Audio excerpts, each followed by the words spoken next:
तीर्थंकर क्यों बनते हैं, कैसे बनते हैं, उस पर चर्चा चल रही है। और तीर्थंकर क्यों बनते हैं? भगवान बनना है तो तीर्थंकर बनने की जरूरत नहीं है। जितना सुख सिद्धालय में तीर्थंकर को होता है, उतना ही सुख वहाँ जितने अन्य सिद्ध होते हैं उन्हें भी होता है। सिद्ध बनने में सुख में कोई अंतर नहीं है। 8 कर्मों का नाश तीर्थंकर भी करते हैं और 8 कर्मों का नाश जो अन्य जीव भगवान बनते हैं वो भी करते हैं। दोनों में कहीं कोई अंतर नहीं है। फिर तीर्थंकर क्यों बनते हैं, क्या कारण है कि फिर तीर्थंकर पद की प्राप्ति होती है? उसका मुख्य कारण यही है कि जो स्वयं के साथ साथ दूसरों की कल्याण की तीव्र भावना को भाता है वो तीर्थंकर बनता है। स्वयं को भगवान बनाने की भावना के साथ साथ दूसरों को भगवान बनाने की भावना भाता है। जो स्वयं सुख प्राप्ति के साथ साथ दूसरों के सुखों की भी चिंता करता है, जो केवल अपने लिए नहीं सोचता है, अपने साथ साथ पर कल्याण की भी भावना रखता है, वो जीव तीर्थंकर बनता है।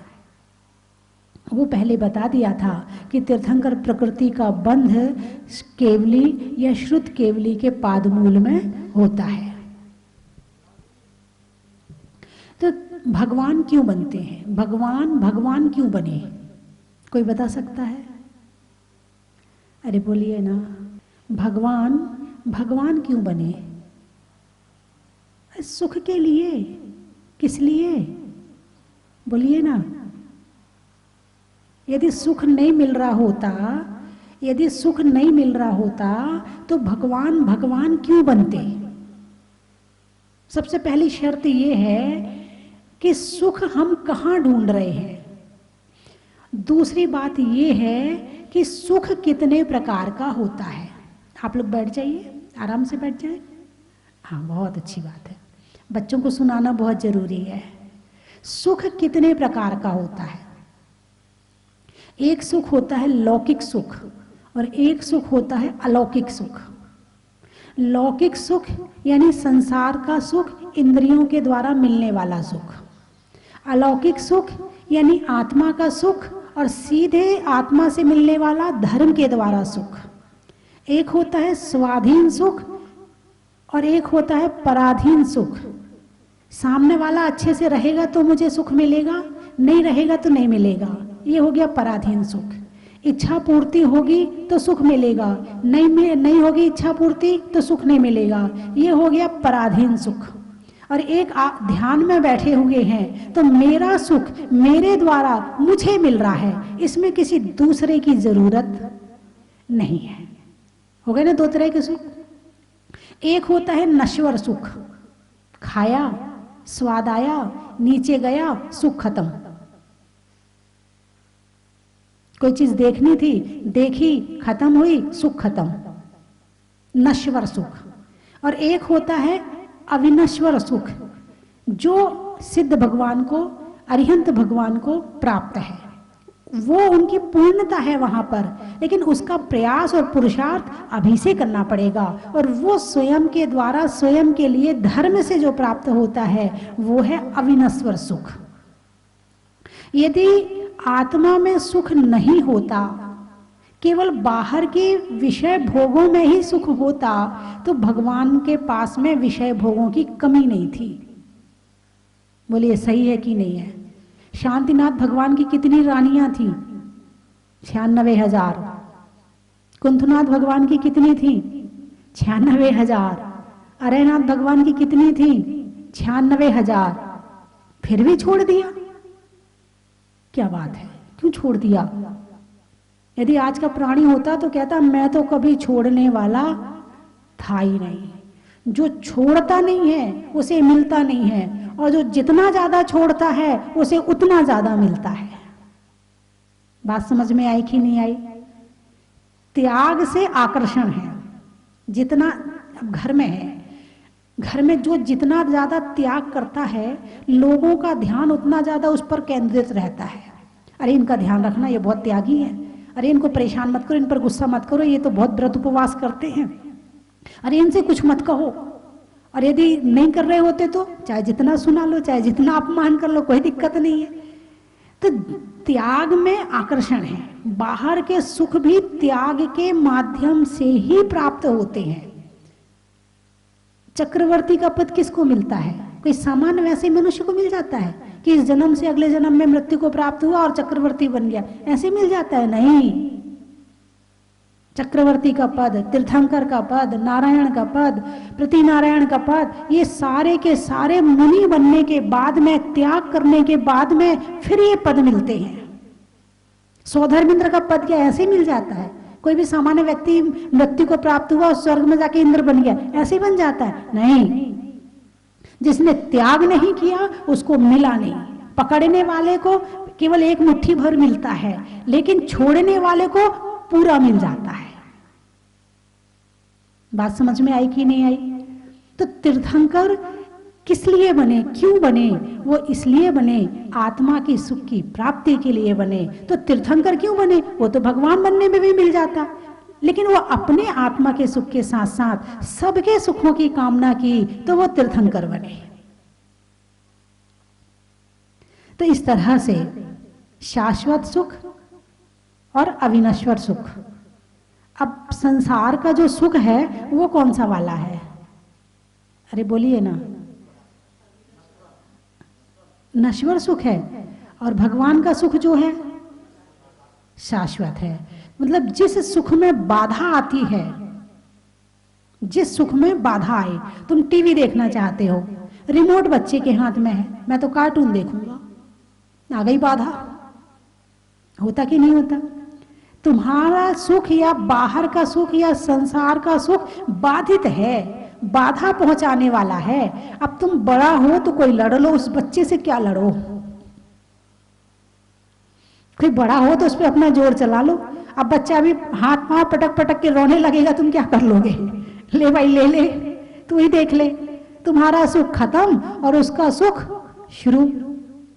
तो संसार के, चाहे अभी घर में चीनी की बोरी है, घर में घी के टीन है, घर में खाने पीने का खूब सामान है, लेकिन खा नहीं सकते। क्यों? बीमारी आ गई, बीमारी ने खाना बंद कर दिया।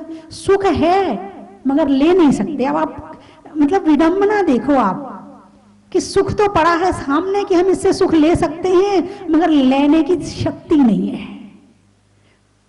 वो कहां से आएगी? वो भी त्याग से ही आएगी, वो भी दूसरों के उपकार से आएगी, अपने उपकार से आएगी।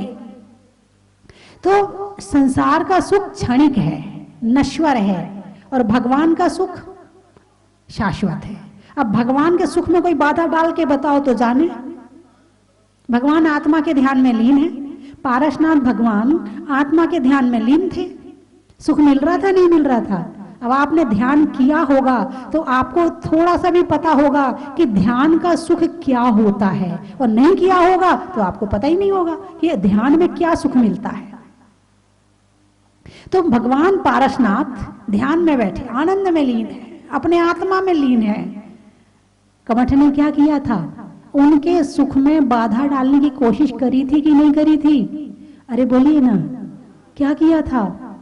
पत्थर पटके थे हैं, और भयंकर भयंकर आवाजें निकाली थी, और हाँ बारिश करी थी, ओले शोले पत्थर पानी बरसाकर की थी मनमानी।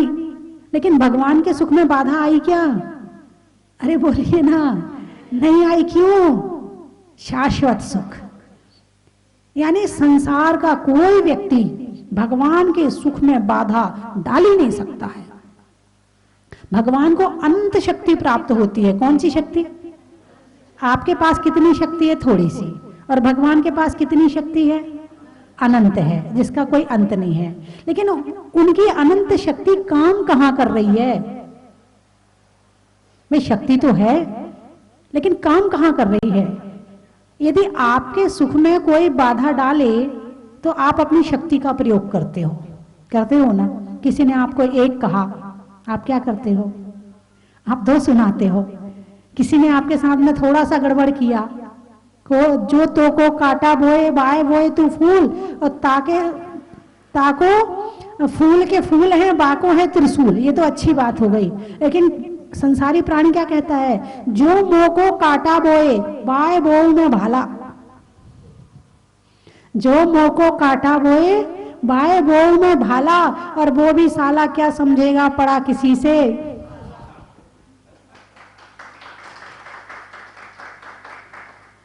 ये संसारी है, उसके सुख में बाधा आई नहीं कि डंक मारना शुरू कर देता है। उसके मान कषाय को जरा सी चोट लगी कि डंक मारना शुरू कर देता है। उसके कपड़े किसी ने ले लिए तो डंक मारना शुरू कर देता है। उसकी जमीन किसी ने ले ली तो डंक मारना शुरू कर देता है। उसकी ज्वेलरी किसी ने ले ली तो डंक मारना शुरू कर देता है। सांप के डंक में कितना विष है मुझे नहीं पता, लेकिन मनुष्य के भावों में उससे अनंत गुना विष है। सांप तो केवल शरीर को बाधा पहुंचाता है, लेकिन जो मनुष्य है वो संसारी प्राणी आपस में एक दूसरे के भावों को खूब बाधा पहुंचाते हैं। तो इंसान अपनी शक्ति का प्रयोग कहां कर रहा है? दूसरों को सताने में, दूसरों की निंदा में, दूसरों की बुराई में, दूसरों को पीड़ा पहुंचाने में, दूसरों को अपमान करने में, अपने आप को झूठा बड़ा बनाने में। बड़ा है नहीं है, बड़ा है नहीं है। बड़ा बड़ा कौन कहलाता है? जो संघर्ष करता है, सच्चे मार्ग पर चलता है, वो बड़ा बनता है। लेकिन ना तो सच्चे मार्ग पर चल रहे हैं, ना संघर्ष कर पा रहे, और बड़े बनने की पूरी इच्छा है। अब वो बड़े बनने की जो कामना, सामने वाला कहता कुछ तो है नहीं तेरे पास, कैसे बड़ा मान लूं तेरे को। यही हो रहा ना, एक दूसरे को बड़ा बताने की कोशिश करते हो, दोनों नहीं बनने देते एक दूसरे को, दोनों एक दूसरे को उतारते रहते हैं दिन भर, चल आजा नीचे, चल आजा नीचे।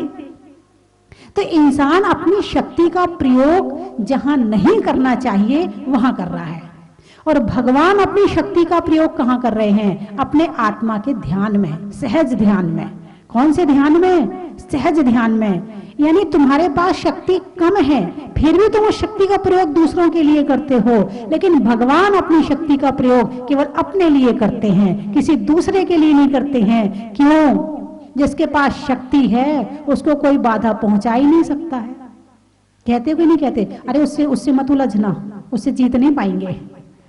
कभी कभी आपस में चर्चा करते ना, अरे उससे मत उलझना, उससे नहीं जीत पाएंगे, वो बहुत शक्तिमान है, उससे तो दूर ही रहना।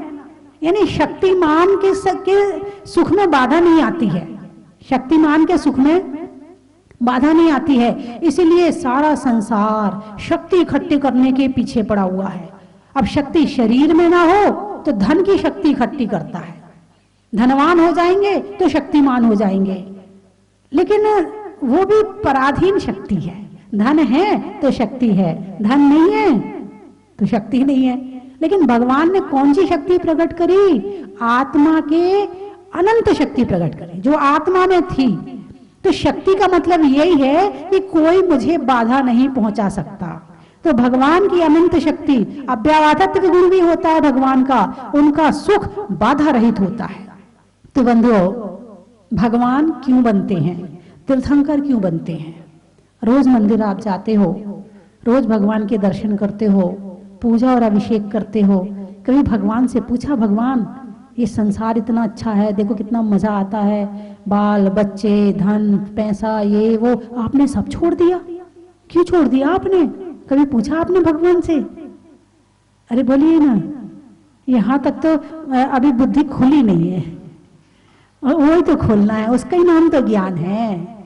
बुद्धि से प्रश्न निकलने शुरू हो जाए, जिज्ञासाएं प्रारंभ हो जाए, है मैं कौन हूँ, कहाँ से आया हूँ, क्या करने आया हूँ, मुझे क्या करना है, ये मेरे परिवार वाले हैं तो इनके साथ कैसे रहना है, मुझे धर्म मिला है तो मुझे कैसे धर्म करना है, आत्मा क्या है, कैसी है, ये सारी बातों के प्रश्न उत्पन्न होने लगे और उनका समाधान खोजने के लिए मन तड़फने लगे तो समझना धर्म शुरू हो गया। वरना रोज का रूटीन है, पूजा करने का कर लेते हैं, अभिषेक करने का है कर लेते हैं, मंदिर जाने का नियम है चले जाते हैं ना। ये एक आपने रूटीन पूरा किया है, इसके अंदर नयापन होना चाहिए। प्रतिदिन प्रतिदिन जाओ तो भगवान से नया प्रश्न पूछो, और जब वहां से आओ तो भगवान को साथ लेकर आओ। आप कहोगे माता जी ये क्या गड़बड़ बात कह दी आपने, भगवान को साथ लेकर आओ, ऐसे कैसे हो सकता? भगवान तो मंदिर के हैं, समाज वालों के, हमारे थोड़ी है, हम थोड़ी ला सकते हैं। बिल्कुल सही बात है? आप किसी शादी में जाते हो तो वहां का पंडाल साथ लेके आते हो? नहीं नहीं। वहां का खाना नहीं, बस खा के चले आते हो, साथ नहीं लाते हो। टिफिन ले जाया करो। ये बात तो सही है कि आप द्रव्य रूप में वहां का पंडाल और खाना साथ नहीं लाते हो, लेकिन भाव रूप में दिमाग में वहां का पंडाल और खाना साथ आपके आता है और आप कई जनों को परोसते भी हो। बोलिए ऐसा है कि नहीं है? कितने लोगों से चर्चा करते हो? हाँ, इतने स्टॉल में ये बना था, वो बना था। ये परोस नहीं तो हो गया? पहले तुमने खाया और फिर निकाल के परोस दिया। अब वो द्रव्य रूप में नहीं है, भाव रूप में है। ऐसे ही है ना? आप कोई पिक्चर देखते हो, साथ लेके आते हो? नहीं लेके आते हो? साथ लेके आते हो, कई दिन तक याद रहती है? कहीं आप घूमने जाते हो तो वहां के विचार साथ लाते हो कि नहीं लाते हो? लाते हो। मंदिर जाते हो, मंदिर वाले विचार साथ लाते हो कि नहीं घर में? अब मंदिर में क्या हुआ था? हाँ, आज वो मेरी सहेली मिल गई थी, मैंने उससे ये बात कर ली थी, करना तो जरूरी था ना। वैसे तो वो मिल नहीं पाती है, मंदिर में मिलती है। वो विचार साथ ले आई। किसकी बहू आई थी, कैसे कपड़े पहन के आई थी, साथ कौन कौन आया था, ये विचार साथ ले आए हैं। बोले ऐसा है कि नहीं है? धर्म क्यों नहीं हो पा रहा? लोग की एक समस्या है, एक प्रश्न है। माला फेरने बैठते हैं, मन नहीं लगता है। पूजा करते हैं, मन नहीं लगता है। कारण क्या है? क्योंकि उद्देश्य नहीं बनाया है, और उद्देश्य बनाने के बाद उस पर चले नहीं है। मंदिर जाओ और इतने ध्यान से, यानी किसी चीज को आप रुचि से देखते हो, प्रेम से देखते हो, या द्वेष से देखते हो, या राग से देखते हो, वो चीज आपके अंदर आ जाती है और आपकी सेव की बटन क्लिक हो जाती है।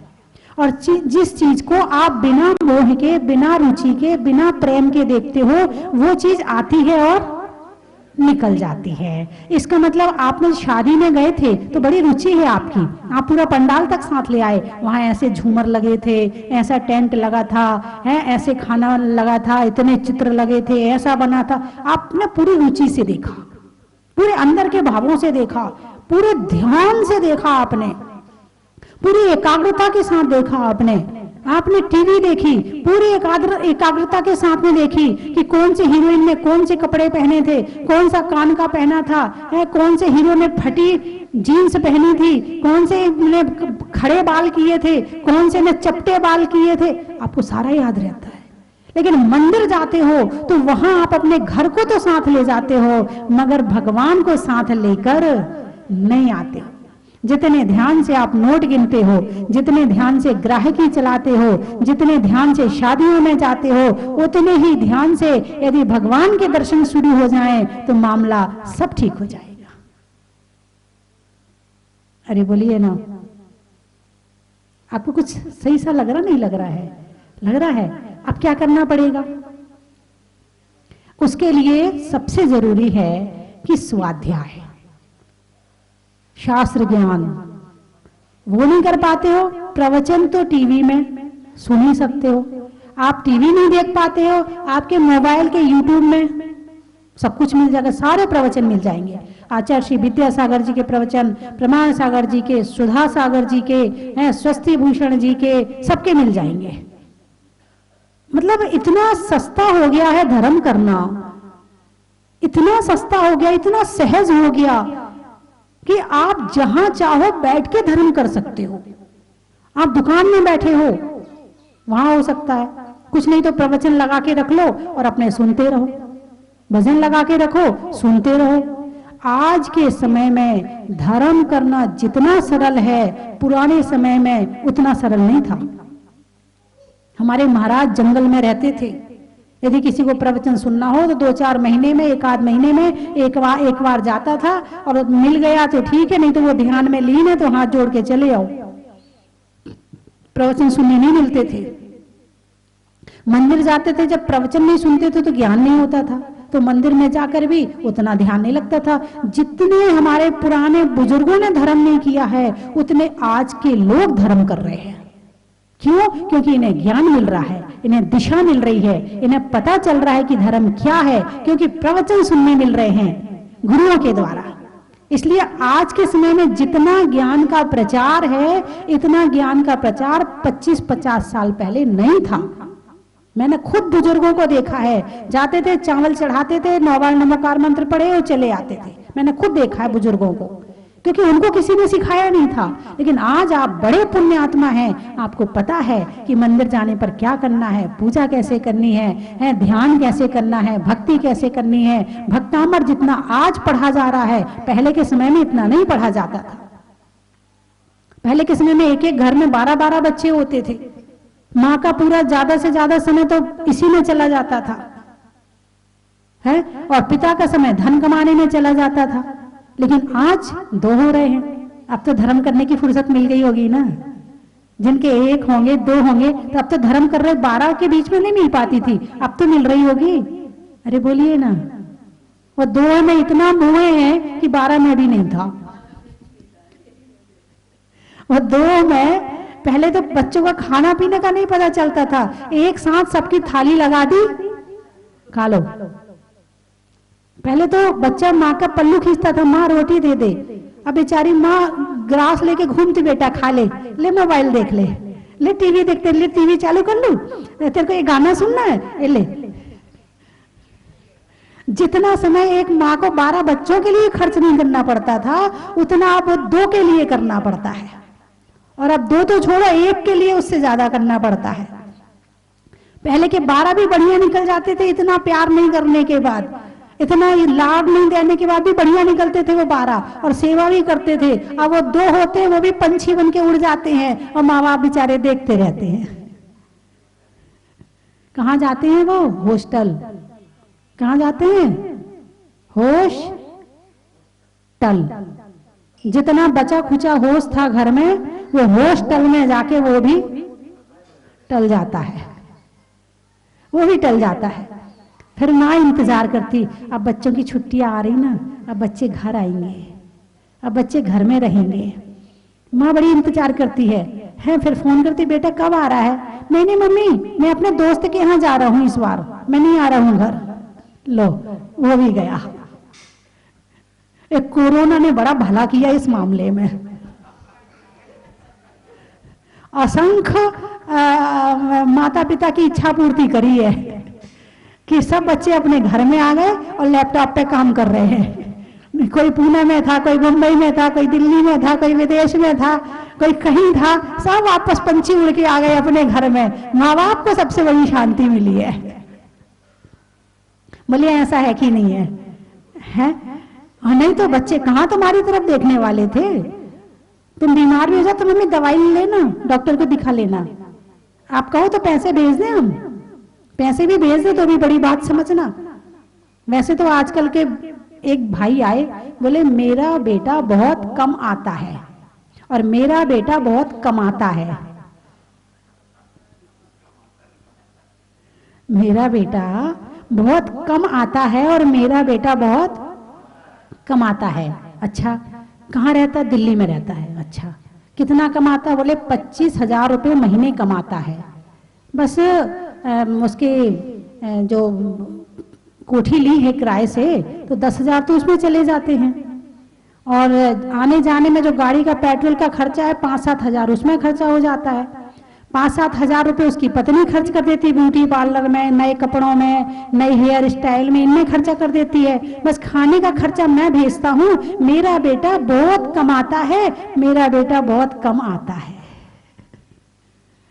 बात समझ में आई कि नहीं आई? है बंधुओं, ये बात चल रही है क्षणिक सुख की, कि क्षणिक सुख में बाधा भी है, नाशवान भी है, पराधीन भी है, और कहा भी है पराधीन सपने सुख नाही। कहा कि नहीं कहा है? पराधीन सपने सुख नाही। जो सुख मेरे द्वारा मिल सकता है तो जब चाहे ले लूं, जिस घड़ी चाहे ले लूं, जिस समय चाहे ले लूं, जब चाहे मैं ध्यान में बैठूं और अंदर चला जाऊं और सुख ले लूं। और दूसरे का सुख कब मिलेगा, इंतजार करते रहो, मिलेगा भी कि नहीं मिलेगा ये भी कोई जरूरी नहीं है। तो कौन सा वाला सही है, अपना जो खुद से मिलना है वो वाला, या जो दूसरे से मिलना है वो वाला है?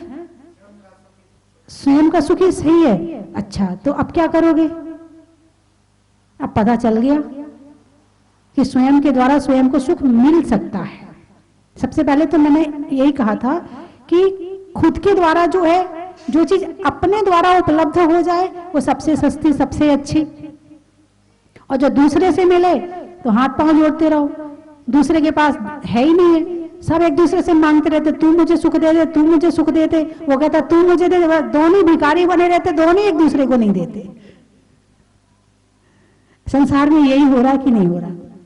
यानी सुख का सागर होकर भी सारा संसार दुखी है, सारा संसार दुखी है। कारण क्या है? अंदर में सुख का सागर भरा है और फिर भी दुखी है। जल में मीन प्यासी मुहे, सुन सुन आवे हासी। जल में मीन प्यासी मोहे, सुन सुन आवे। सुख तो भरा है अंदर में, फिर भी दुखी हैं। इसमें गलती किसकी? अब ये बताओ, भगवान की गलती है क्या? किसकी गलती है? भगवान रास्ता दिखा रहे कि नहीं दिखा रहे? दिखा रहे हैं, लेकिन क्यों नहीं देख पा रहे हो? क्योंकि बाहर में मन लगा पड़ा है, इसलिए स्वयं में नहीं आ पा रहा है। तो जो लौकिक सुख है, इंद्रिय सुख है, मोहजनित सुख है, वो दुख का कारण भी है और क्षणिक भी है। और स्वयं का जो सुख है वो स्वयं के लिए स्थायी है, शाश्वत है, कहीं जाने की कोई जरूरत नहीं है। तो अब क्या सीखना है कि स्वयं के द्वारा स्वयं को सुख कैसे मिले। कल मैंने एक बड़ी बात बताई थी कि सुख कहते किसे हैं, सुख की परिभाषा क्या है। पंडित दौलत राम जी ने बड़ी अच्छी तरह से समझाया है तीसरी ढाल की पहली लाइन में। आत्म को हित है सुख सो सुख, आकुलिता भी में कहिए। आकुलिता शिव महीनतात, शिव मांगे लाग्यो चाहिए। बोले सुख क्या है? जिसमें आकुलता ना हो, जिसमें परेशानी ना हो, जिसमें संघर्ष ना हो, जिसमें दुख ना हो, ऐसा सुख ही सुख है। और वो कहाँ मिलता है? आत्म का हित है सुख, सुख सुख, आकुलता भी नहीं कहिए, आकुलता रहित होने में मिलता है। अब आकुलता कर रहे, वो नहीं मिला, वो नहीं आया, वो नहीं गया, उसने ऐसा नहीं किया, उसको ऐसा करना है, मुझे ये खाना है, मुझे ये पहनना है, मुझे ऐसे बाल बनाने हैं, मुझे ऐसे कपड़े चाहिए, मुझे ऐसी ज्वेलरी चाहिए, मुझे ऐसी कोठी चाहिए, मुझे ऐसा मकान चाहिए, मुझे ऐसी गाड़ी चाहिए, मुझे ये चाहिए। ये आकुलता, ये क्या है? आकुलता। और सुख कैसा होता है? आकुलता से रहित होता है। सच्चा सुख कैसा होता है? आकुलता से रहित होता है। अब मान लो अच्छा भोजन करना है तो उसके लिए क्या करना पड़ेगा? बनाना पड़ेगा। अब बनाने में कितनी आकुलता है? पहले 4 घंटे तो तैयारी करो, फिर 5 मिनट में निपटा दो, है कि नहीं है? 4 घंटे तैयारी करो और 5 मिनट में निपटा दो। गाड़ी का सुख चाहिए, आ गई गाड़ी। अब पड़ोसी आ गए, भैया जरा चाबी देना, मुझे अपनी ससुराल जाना, बस शाम को वापस कर दूंगा। फिर दूसरा पड़ोसी आ गया, गया सुख। कहां से गाड़ी आ गई? इनके लिए गाड़ी लाए थे क्या? गाड़ी तो अपने लिए लाए और सारे शुरू हो गए। अब दूसरे ने एक्सीडेंट करके गाड़ी वापस कर दी, अब बताओ क्या करोगे? यानी संसार के जितने सुख हैं वो बाधा से सहित हैं। तो प्रयास और पुरुषार्थ किसका करना चाहिए? जिस सुख में बाधा ना हो, जिस सुख में आकुलता ना हो। बैठ जाओ आंख बंद करके और विचार करो अपने लिए, खुद के लिए। आपको 12 भावना तो याद होगी ना? करो चिंतन 12 भावना पे। आपके अंदर जितनी बुराइयां हैं, क्रोध करते हो, हाँ। मान करते हो, हाँ। ये जितनी बुराइयां हैं कुछ नहीं करना ध्यान में, बस मैं इससे रहित हूं, जैसे भगवान है वैसे मैं हूं। भगवान क्रोध से रहित है, मैं भी क्रोध से रहित हूं। भगवान मान से रहित है, मैं भी मान से रहित हूं। मैंने कहां कहां गलती करी, करो चिंतन अपने ध्यान में बैठ करके। ध्यान में क्या करना है, यही तो करना है। जो बुराई है, जैसे चावल चुनते हो ना, कंकड़ कंकड़ निकाल के फेंकते जाते हो और चावल चावल सरकाते जाते हो। बस ध्यान में बैठ करके बुराइयों को चुन चुन के निकालते जाना है और अपने गुणों को ग्रहण करते जाना है। कठिन तो नहीं ना ध्यान करना? अरे बोलिए ना। बिल्कुल कठिन नहीं, सबसे सरल काम है। बस स्थिरता की आदत नहीं है, स्थिर होने की आदत नहीं है। धीरे धीरे डालो, वो भी हो जाएगी। ठीक है, बंद करूं? आप सब मूर्तिवत बैठे हैं, कोई हिल भी नहीं रहा है। ऐसा क्यों? इसलिए कि आपका ध्यान शरीर पर नहीं है, आत्मा पर है, सुनने पर है।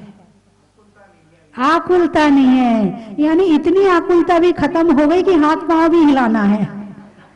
इसका नाम है सुख, इसका नाम है सुख, जिसमें हाथ पांव हिलाने की आकुलता भी खत्म हो जाए, है ना? हवा के रुख का, शरीर में मुख का और मिलने में सच्चे सुख का, शरीर में कान का, रहने में मकान का और मंदिर जी में भगवान का बड़ा ही महत्व है। चंद्रमा में गुरुत्वाकर्षण का, भौतिकता में आकर्षण का और जहाजपुर वाले भगवान मुनीश्वरनाथ के दर्शन का बड़ा ही महत्व है। हिंदी में मात्रा का, स्कूल में छात्रा का, आज आपकी जहाजपुर की यात्रा का बड़ा ही महत्व है। गाने में सुर का, रिश्तों में ससुर का और आने वालों में जयपुर का, पानी में मगर का, चलने में डगर का और जयपुर में आने वालों में त्रिवेणी नगर का। और कहां से आए? बागी दौरा है। नेता में दौरा का, नेता में दौरा का, रंगों में हरा का और आने वालों में बागी दौरा का बड़ा ही महत्व है। बांसवाड़ा महिलाओं में कड़ा का, गर्मी में घड़ा का और आने वालों में बांसवाड़ा का बड़ा ही महत्व है।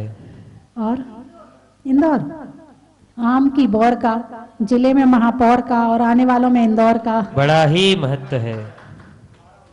बाराबंकी छत पे पानी की टंकी का और त्रियंचों में डंकी का और आने वालों में बाराबंकी का। और कहां से आए? कलिंजरा जीवन में जरा का, भोजन में बरा का और आने वालों में कलिंजरा का बड़ा ही महत्व है।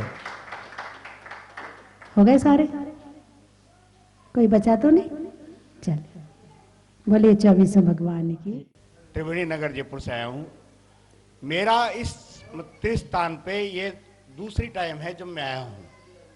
जब पहले आया था तो पहले बार आया था तो ऐसा था कि होगा और जैसे तीर्थ है वैसे ही होंगे, लेकिन जब यहाँ आने के बाद में ये महसूस हुआ घर जाने के बाद में कि नहीं, एक बार और चला जाए, एक बार और चले जाए, मन नहीं भरता है। अब जब ये मंदिर बन के आज तैयार हुआ है तो ऐसा लगता है कि वास्तव में माता जी का तप और भगवान मुनीश्वरनाथ का चमत्कार, जो इतने अल्प समय में इतना सुंदर मंदिर मैंने नहीं देखा, इतना सुंदर मंदिर इतने अल्प समय में। अंदर जाने के बाद में ऐसा सुकून मिलता है जैसे कहीं यहाँ 5-7 दिन रुक लो। एक दिन का प्रोग्राम बना के आते हैं तो अब क्या सोचते हैं कि 5-7 दिन यहाँ रुका जाए और बड़ा मतलब आनंद लिया जाए। तो ये अद्भुत है और मैं तो लोगों को ये कहता हूँ कि यहाँ आए और इस अद्भुत का साक्षात अपने आप में स्वयं में फील करें। मंदावी माता जी। मनोरमा चांदवाड़, त्रिवेणी नगर से जयपुर। हम 5 बार आ चुके। माता जी का सानिध्य पाकर हम गदगद हो जाते हैं, ऐसे अभिभूत हो जाते हैं, ऐसा लगता है जैसे यहीं रह जाए। माता जी के चरणों में और मुनीश्वरनाथ के भगवान के चरणों में ऐसी भावना बनती है कि हे प्रभु, ऐसा वर दो कि हम भी यही शिव माता जी के चरणों में हमारा जीवन व्यतीत हो जाए और हम भी इस मनुष्य पर्याय को धन्य समझ लें, धन्य समझ लें, धन्य समझ लें। भावना है कि आपका इंदौर जल्दी से जल्दी आपका आगमन हो इंदौर। बहुत भक्त ऐसे हैं जो आपके दर्शन, जिन्होंने अभी तक आपके दर्शन ही नहीं करे माता जी, इसलिए मन में इसी भावना है कि जल्दी से जल्दी आपका इंदौर प्रवास हो और आपकी तप और साधना साक्षात रूप में अगर देखना हो तो आप जहाजपुर स्वस्ति धाम आइए। वहाँ इतना जीवंत, इतना मंदिर जहाजपुर जैसा माता जी, ये आपकी तप और त्याग और साधना का ही प्रभाव है कि इतने अल्प समय में हमें इतना अच्छा मंदिर, इतने अच्छे भगवान के हमें दर्शन हुए और आपके दर्शन मिले माता जी। बंदा में माता जी लोगों ने कभी इतना अच्छा नहीं लगा। आप तो मेरे ख्याल से आप जब 2 साल के थे तब से आपने बोलना शुरू कर दिया था। माता जी बाबा का आशीर्वाद इतना अच्छा है, इतना अच्छा लगता है यहाँ पर आकर के कि कभी मतलब मन ही नहीं होता कि यहाँ कितनी बार आज के हमें गिनती नहीं मालूम यहाँ पर आकर के। बाबा का दर्शन जब बन रहा था तब भी आए थे, देखा था यहाँ पे मूर्ति थी, तब अभिषेक किया था, तब भी खूब अच्छा लगा। मम्मी ने बहुत सब कुछ अच्छा लगा माता जी, बस बहुत अच्छा लगता है यहाँ पर, जब भी आते हैं बहुत अच्छा लगता है, बहुत ज्यादा अच्छा लगता है। अच्छा क्षेत्र है, बहुत बढ़िया क्षेत्र है, बहुत अच्छा लगा। मेरी कब से भावना थी यहाँ पे भगवान मुनि स्वप्नाथ भगवान के दर्शन करने की, बहुत ही अच्छा लगा, बहुत ही आनंद आया है। और व्यवस्था भी माता जी बहुत अच्छी है यहाँ पे, बहुत अच्छा लगा। मैं पहली बार आई हूँ माता जी यहाँ पे, पर बहुत आनंद आया है।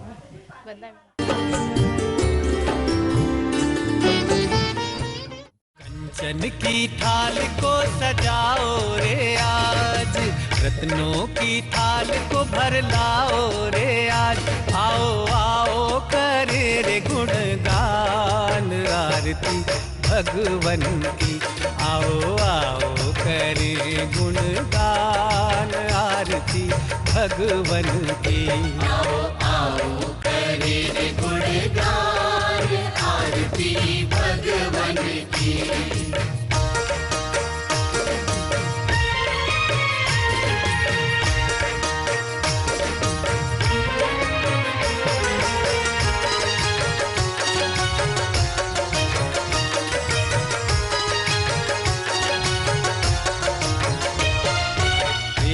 सुमित्र के राज दुलारे, माँ पद्मा जी के नैनों के तारे। पिता सुमित्र के राज दुलारे, माँ पद्मा जी के नैनों के तारे। राजगृही में जन्म लियो आप, राजगृही